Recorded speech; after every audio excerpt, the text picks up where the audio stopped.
Folks, the Democratic Party is so obscenely unpopular right now, it is incredibly bleak.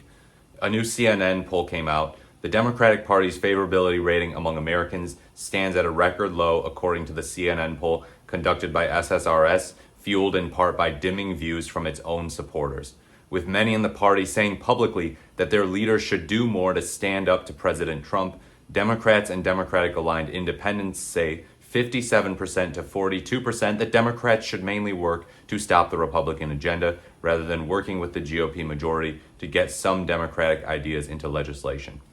The survey was taken March 6 to 9, days before 10 Democratic senators, including Senate Minority Leader Chuck Schumer, voted with Republicans in the chamber to advance a GOP-authored spending bill to avert a government shutdown, much to the chagrin of many other Democratic lawmakers and progressive critics. Yeah, that was before that. That was before Chuck Schumer bent the knee, so I can only assume it is going to get worse from here on out.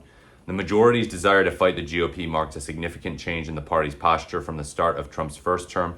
A September 2017 poll found a broad 74% majority of Democrats and Democratic leaners saying their party should work with Republicans in an attempt to advance their own priorities, and just 23% advocating for a more combative approach. Democratic-aligned adults say 52% to 48% that the leadership of the Democratic Party is currently taking the party in the wrong direction. That's fairly close, 52-48. That's another shift from 8 years ago, though, when views on this metric were largely positive. Among the American public overall, the Democratic Party's favorability rating stands at just 29%, a record low in CNN's polling dating back to 1992 and a drop of 20 points since January 2021, when Trump exited his first term under the shadow of the January 6 attack at our Capitol. The Republican Party's rating currently stands at 36%. Oh my God, so the Republicans are 7 points ahead of the Democrats. How on earth did they happen? How on earth did this happen? How on earth did they get to advance proposals like cutting Medicaid $880 billion and raising taxes on the bottom 95% of Americans, cutting them for the top 5%? How did they get to do that and have higher ratings than the Democrats? That's driven in part by relatively high levels of dissatisfaction within the Democratic Party. Just 63% of Democratic Party voters and Democratic-leaning independents report a favorable view of their own party, a dip from 72% in January and 81% at the start of President Biden's administration.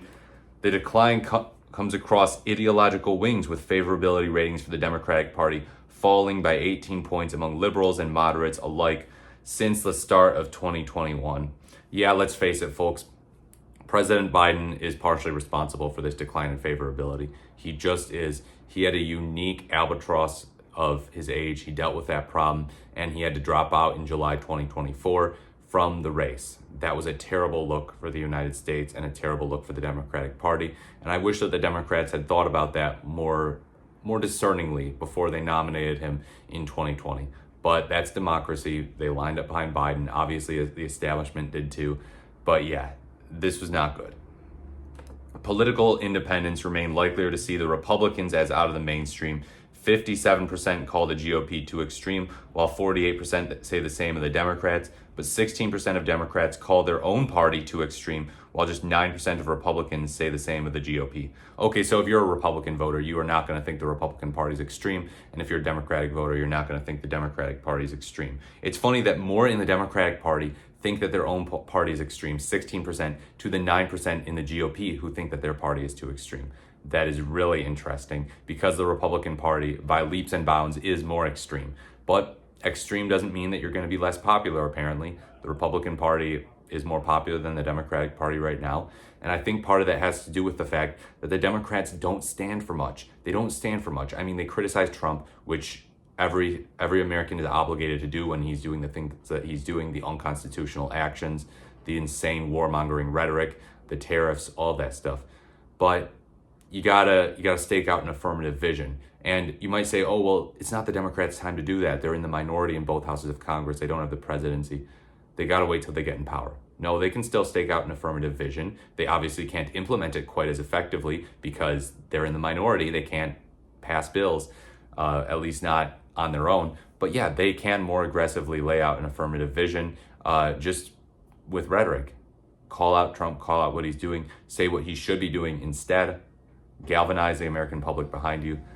but they're not doing this. 1992, that was the year that the Democrats actually won the presidential election. Bill Clinton, a moderate Democrat. But yeah, I'm surprised that they're even less popular than the Iraq War era, where they were, being really sympathetic to the Iraq War at first. And John Kerry was saying that, he wasn't totally against the Iraq War, and he kind of just wanted to handle it better than George W. Bush was during that election. But yeah, this is a bad look. This is a bad time for the Democrats. The Republicans, you'd think their approval rating would be at a historic low. And Trump's approval rating is even at a higher point than usual, even though it's not good. So just because the Democrats are unpopular does not mean that the Republicans are popular. And it does not mean that if the Democrats criticize Trump and the Republicans, they will lose popularity. It's a weird relationship. So the less popular party right now, the Democratic Party, should more aggressively criticize the Republican Party, the more popular party apparently. And then they will rise in the polls because their own supporters will say, okay, these people are standing up for me. These people are standing up against the bad guys, our opponents who are wrecking the government, cutting entitlements, and promoting warmongering policies abroad. The Democrats should do that. Their numbers could go up. Will they do that? I don't know. This Chuck Schumer thing is going to really, really be a pain in the butt for the Democrats. And they're so mad at him. There's talk about primarying him, AOC in New York. They're both from New York. Might primary him in 2028. There is talk about that, or someone else. And having someone else be the minority leader or future majority leader should the parties switch. I think these are conversations that should be had at this point because it's really embarrassing. Even centrist Democrats, moderate Democrats are like, Chuck, what are you doing, man? Come on, we wanted better from you. But, he's sticking with his boy Trump apparently. There's all these memes now about that, like Trump and Chuck Schumer, Chuck Schumer bending the knee, Chuck the cuck. They're saying, I would never say that. That's just uncouth and rude and very immature. But yeah, it's not a good look for the Democratic Party. There's plenty of time for things to change before the midterm. Who knows if they will? Let me know what you think in the comments below about this massive unpopularity of the Democratic Party. As always, please like, comment, or subscribe to the channel. Thank you so much for watching. You can follow me on X at Morris Merrier, the Morris the Merrier, the name of this show. Thank you so much for watching, and I look forward to speaking to you in my next video.